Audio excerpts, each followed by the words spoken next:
Hello there, First Generation Gaming here. Well, it's been a year since I launched the channel, and it's been just under a year since I last posted my review. So, as you know, I've not really done a great deal in growing the channel of late. What with life changes, work changes, things have, the channel just kind of took a back seat really.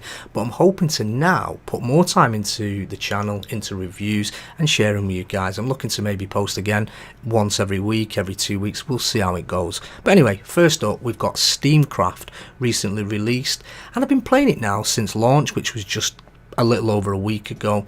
And I thought I'd make a video, break it down into 10 steps into how I like the format of my reviews to be, to give you a full insight into what you're going to be spending your money on. So sit back, enjoy, let me know with any comments, etc. below, and yeah, enjoy. The graphics in Steamcraft are, if honest, nothing special. The map's very standard, with a few trees dotted around and some very odd sized buildings that kind of look like they belong in a total different game.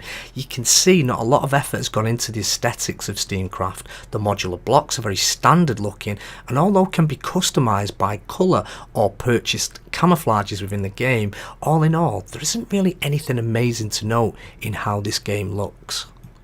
The gameplay in Steamcraft is smooth, from snapping your blocks together in the creation mode to driving it around the map. With 3 different game modes, deathmatch, team deathmatch and capture the flag, there is nothing groundbreaking and all very familiar. The fans of the genre will find the game very simple in comparison to its competitors. On the flip side of this though, the leveling is earned and not bought via microtransactions. You have 3 classes within the game, one being a missile gun placement, which is more suitable for close to mid-range, and electrical, suited to short, and in my opinion the most OP and needs to be nerfed is the sniper class. If all else fails, you can self-destruct and spawn into a ridiculously fast spider that can self-destruct in front of your foes. Again, this needs to be nerfed. The matches are quite fun and short, but sadly the community numbers are low, so be warned, a lot of the games you do play will have a lot of bots in them. Still, it's still a lot of fun. 7 out of 10. I've been gaming since the 80s and have seen the industry grow and grow. Right now though, there's a real greed from developers with microtransactions. I get it, it's a business where there is money to be made. Who am I to say not to go and do it? I feel though there is a massive exploitation towards the gaming consumer, with every game release wanting to extract as much of your cash from you as they can. It's refreshing to see Steamcraft has gone back to how it should be. Everything you earn in this game is simply by playing it more. Is it a grind? Yes, it is sadly a little too grindy, but that's fine because at least you can play the game knowing you have no temptation to throw any more money at the game. For that reason, I'm giving the value score 8 out of 10. The sound in Steamcraft I've given a 5 out of 10. It's simple with nothing exciting or immersive to note. Usual weapon sounds, that's the same as in any other game to note. Apart from the music bizarrely tries to crank up when you are in the heat of battle. This is aimed at adding some kind of excitement whilst in the blaze of fire. If honest, I found it a little bit annoying. Scoring the content at 6 out of 10. Apart from the customization, of course, the battles, there isn't really much in the way of additional content, with this being a full release and no indication from the developer's website of any future updates. I think it is a case of what you see is what you get from Steamcraft. Don't let this put you off though, the game does everything you pay your money for within the creations and the battles. Scoring the potential at a low 4. As I've already mentioned, this is a full release game with very little idea the devs will be adding any new features in the future. You can of course though check out their website, which is www.playsteamcraft.com, if you wish to check back for any future updates. Scoring Steamcraft at 7 out of 10 for replayability. It's a game you can always pick up and play. Would I find myself ploughing hours and hours of gameplay into the next few months? I'd say no. But when I think the game only costs $12.99, you're not really breaking the bank, and I believe that I'll always come back and have a little game of this, have a blast, change up my vehicles. The fans of the genre will like it, and it's definitely worth adding to the collection.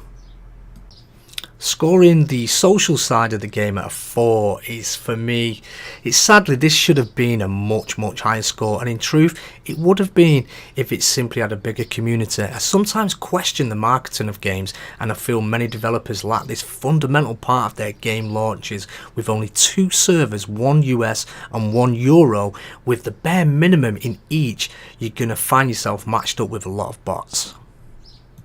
Scoring the technical side of things at a nice high 9. So far I've put about 15 hours into the game and I've had no issues whatsoever. No crashes, no bugs or glitches to note. The game runs smooth, and for a full release game, this though has to be the very least you expect, and to be fair, Steamcraft does deliver.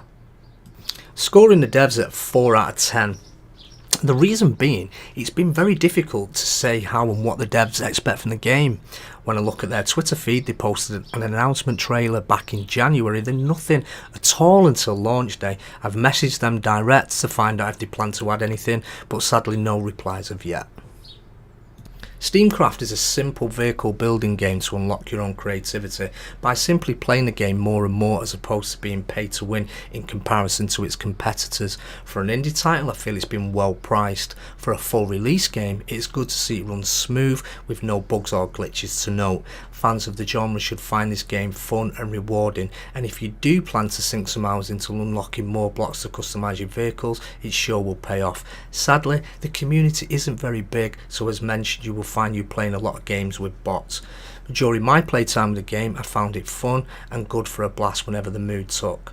Steamcraft though, it lacks in depth customization, and with this the community may become bored very quickly.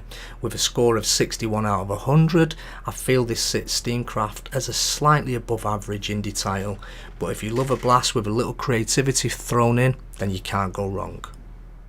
Well, thank you for taking the time to watch my review. I know it's been a while. Hopefully, as I mentioned earlier, I will start to post out reviews on a more regular basis. Please throw a like on the video, drop me a comment. I do read them all and I appreciate all of your support. I hope my review of Steamcraft has give you a little bit of a better idea about the game, whether it's something that you may be looking to purchase. But anyway, thanks once again, and I'll see you in the next review.